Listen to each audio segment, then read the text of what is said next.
Kubor baman kesni, awan lam shipi da unang yalam ni. Union Home Minister kari India Amit Shah ulawan banyalap election ha Assam nakabanta Chief Minister ka Assam Himanta Biswa Sharma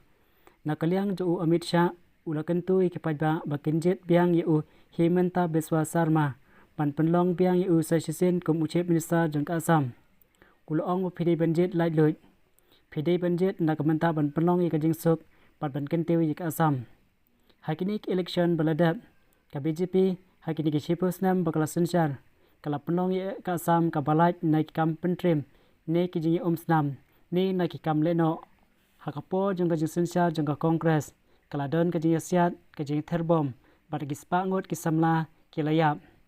ha Assam hapo ka jingi lam ju Prime Minister Narendra Modi hakini ke Shipus nam ni letrej tom na kabenta ban penong ye ka jing suk ha ka Assam da ka jingi te bat banwanra ye ka jing shong suk kumba Shipo hajar ngut ki samla के बल IT no इकितियारी ले की जोंकी बड़ी बड़ी इंडस्ट्री से लेस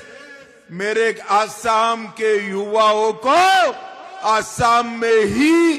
रोजगारी मिल पाए इसलिए वोट करना है। ये चुनाव जो है एक और भारतीय जनता पार्टी है जिसने 10 साल में असम को आतंकवाद मुक्त बना दिया। यही असम है जहां कांग्रेस के शासन में गोलीबारी होती थी, बम धमाके होते थे, सैकड़ों युवा मौत के घाट उतार दिए जाते थे। वही असम में 10 साल में मोदी जी के नेतृत्व में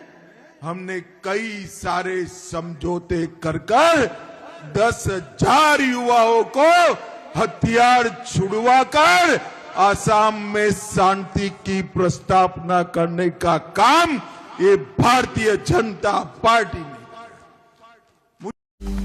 Banyo iki kubor baman kesni, sumhawan subscribe ka channel Ulong Yalam News. Kumle shibu.